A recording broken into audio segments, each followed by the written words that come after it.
thanks so much for joining us for today's program.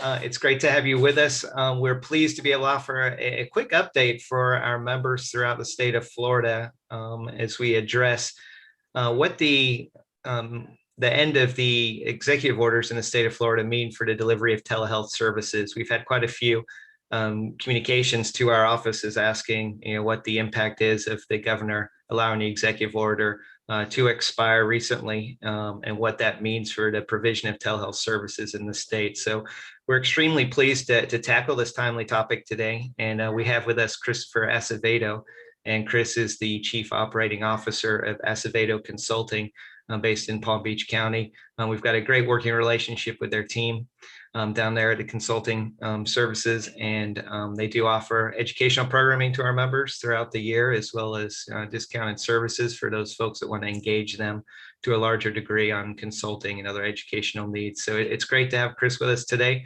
And Chris, we look forward to your comments on this timely topic, and we'll let you take it away and give an update to the membership. Awesome. Thank you, Fraser. So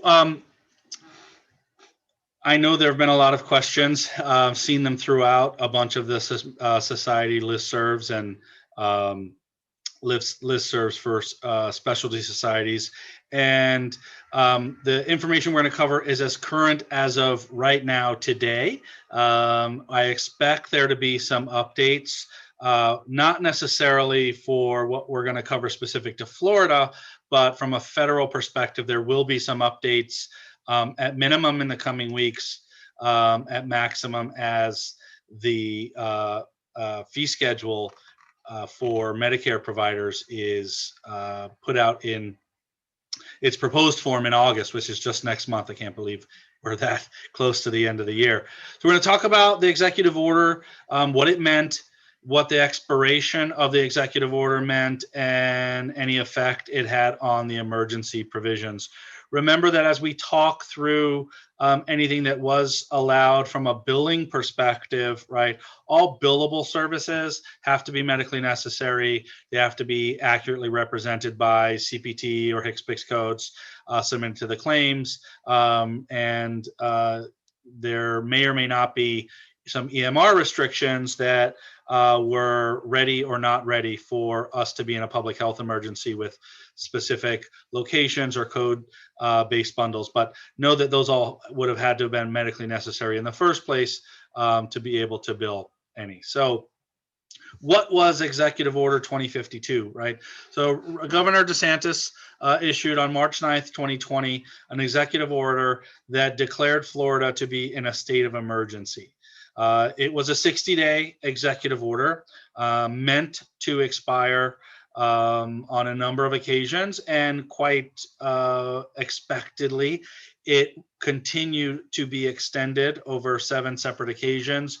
However, the last of which expired on June 26th of this year, and it was not extended, has not been extended, nor has there been legislation passed to extend any of the provisions from a Florida legislative perspective. I know there are multiple entities lobbying our legislature during session to come up with special sessions to help ensure that our patients and providers can have their needs meet each other's needs based on the current set of circumstances that we still have some variants in play, and there are still active numbers of cases of COVID-19 hitting the register every day, right? But the executive order by the Florida Governor DeSantis then called for the Florida Surgeon General to issue their emergency order 20-002, which allowed for the following. Right. It allowed healthcare professionals and life support professionals that had a valid license in any state outside of Florida to render services in Florida. It allowed healthcare professionals to serve patients from a telehealth perspective in Florida if they were licensed in other states. It allowed emergency medical training programs. It allowed for half of the instruction that's required to be the prerequisite in order to complete training programs. It allowed for an expansion on the use of medical marijuana through telehealth and otherwise existing qualified patients. It also allowed for renewals of controlled substances previously not allowed through telehealth to be renewed for existing patients for treating chronic non-malignant pain. And it also helped with the suspension of certain rules that limited prescribing, right? So all of these things were laxed in the wake of the Surgeon General's order. And the first question we get all the time since the expiration of the governor's order is, well, does that affect the Surgeon General's orders?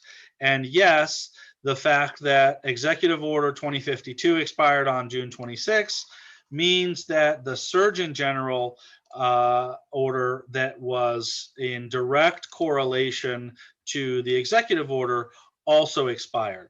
So what did that mean? It means that we reverted back to pre-pandemic statutes, right? So it's not as if we were long-term going to be allowed to do anything that we weren't previously doing. And it's not like anything changed back to something we shouldn't have been used to, right? So all we did was revert back to pre-pandemic Florida statutes, which means without a Florida license, you can't serve patients via telehealth in the state of Florida. If you don't have a Florida license, you can't provide face-to-face clinical services that require a license, unless there's some other statutory exception, right? But the exceptions that were made for the provision of services during the public health emergency are no longer allowed, right? So in essence, those first two bullets mean you have to have a Florida license to treat patients either in person or via telehealth, right? Which was the requirement prior to March of 2020. When it comes to emergency medical training, all of those programs have to now provide for their entire educational programming, no more half of the programming. You can't recertify patients for medical marijuana using telehealth. So we now have to have an in-person examination. So that's really one of the first Florida licensed provider pre-pandemic revisions, right? Going back to the state of where we were prior to March of last year that hit us is no more telehealth recertifications for medical marijuana patients, have to be in person. And then when it comes to controlled substances, other than some specific exceptions, which we'll talk about, there's no longer the ability to renew controlled substance prescriptions for existing patients, right, for chronic non-malignant pain via telehealth. Again, all of these restrictions were in place prior to the executive order. And when it comes to the Surgeon General's orders and some of the additional allowances that it called for, right? We also cannot have volunteer healthcare providers providing new medical services to existing patients, right? Without completing Form DH 1032, and it also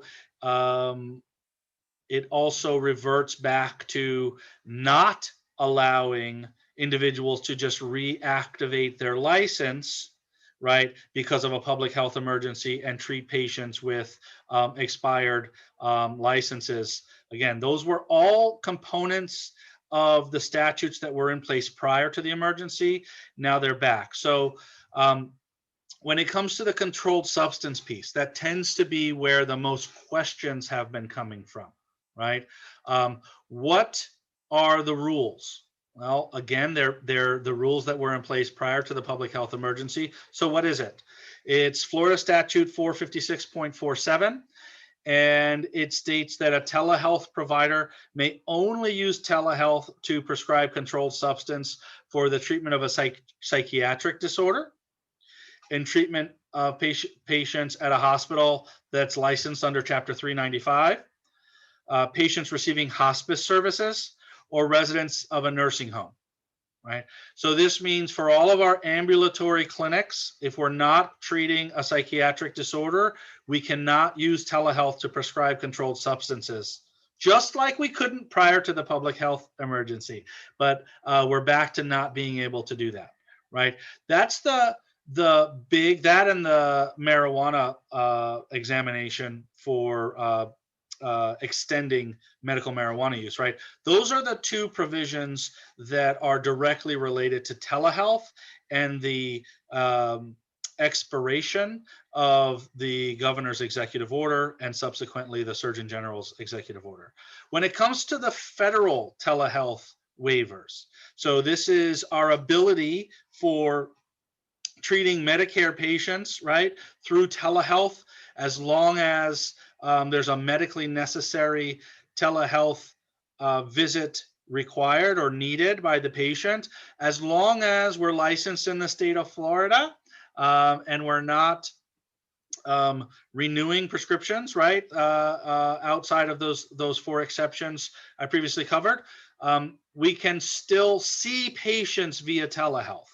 We can see both new and established patients and bill them with the respective CPT codes. So whether it's a home visit, a clinic visit, a nursing facility, ALF, right, hospital visit, whatever the codes that would represent where the patients would normally be seen with the location of service that the patients would normally be seen are still allowed with modifier 95. This provision of the waivers to telehealth delivery is set to expire next week.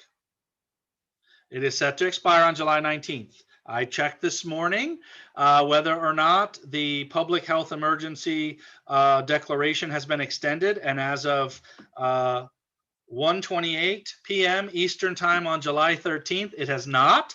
So come July 19th or July 20th, the federal waivers will expire, which means that as it stands, telehealth will revert to its pre-pandemic federal requirements. That means a patient has to reside in a specific geography that is a healthcare shortage area, has to show up to an originating site that shares technology with a designated site in a physician practice. There will be more to come. I know that Frazier will and his directors will have an update once there is or isn't the expiration of this emergency, whether it's through email or another webinar, if there are some other significant changes. But as it stands today, come July 19th, that's the last day we can render federal telehealth services the way we're rendering them today during the public health emergency, right? And it is important to note that if you've been sustaining your practice through the use of telemedicine, right, that carte blanche exemption to patients being wherever they are, and you, doctor or non-physician practitioner, being wherever you are, does expire as of July 19th. Those are the general changes when it comes to telehealth as we see them today. Where you can go to check the public health emergency and its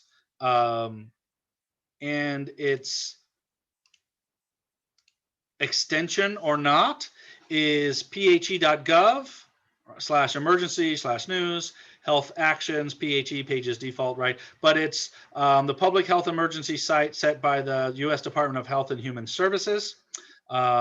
Frazier, I just need a nod if you can see my screen because I changed the screens. Yes, okay, good. And if you click on the active link declarations of public health emergencies, right, it pulls up these. Right? We actually cannot see your screen. We're still on the federal telehealth waivers page. There we go. Now we can see it. Perfect. Sorry about that. So this is set up by the U.S. Department of Health and Human Services, right? So this is a government website. If we click this link here, excuse my poor drawing capabilities, right? It refreshes the page. It takes us here. You can see that the date this was signed was April 15th. These are 90-day public health emergency provisions, right? So 90 days from April 15th happens to be the 19th. So this is where we will check, and you should be checking routinely if the public health emergency is renewed, right? So it's imperative that we keep on top of that, right? We don't want to be billing services that are no longer billable. If you have any questions, you can contact us directly. We don't have a problem answering those questions via email or calls, right, regarding telehealth. You can contact any of your local societies or Fraser's offices, right, and we're happy to help.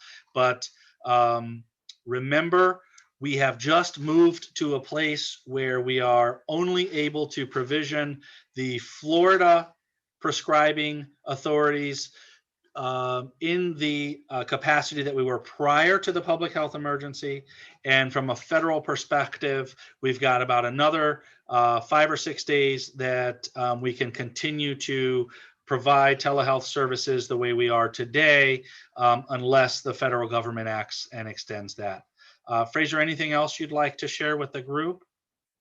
Fantastic, Chris. Thanks for those comments. No, maybe just a thought around the commercial carriers. Obviously, the expiration executive orders don't really change what the commercial carriers do either, but just kind of a word of, or some words of advice for members considering what their commercial payers are going to do. Yeah, so most of the commercial payers have been following in line with the national public health emergency allowances for telehealth, and they have been extending the same leniencies that Medicare, for the most part, has extended to the ability to bill, right, your commercial payers for telehealth. I can tell you that most of the major payers on their provider websites do have information that speaks directly to what they're allowing for telehealth, right? And because there are so many commercial payers, can't tell you what any individual one is requiring, right? But some of them have been in line and saying, yes, just use the 95 modifier. Some have said use some other form or fashion. Some have said we'll pay for audio only, but we won't pay for audio only synchronous, right, communications. So I would suggest that anyone check their commercial payers websites. They all have dedicated pages for this public health emergency and telehealth. Easiest way is to Google, right? Blue Cross Blue Shield Florida telehealth public health emergency, and it'll bring you to their site. But most of them have been in line with the federal waivers, and I would expect them to keep that practice inactive at least for the month. So while the federal waiver may expire on July 19th, most health plans follow monthly guidelines, so they would probably expire by the end of July. A good question, Fraser. Fantastic. Thanks for that, Chris. Well, and as you teed up, certainly there'll be more to come as we wait to see if the federal orders will be extended or not within the next week. So certainly appreciate your time with us today, and hopefully we can continue to lean on your guidance and expertise on this and other topics moving forward. So Chris, thanks so much for being with us today. Happy to be here. Thank you.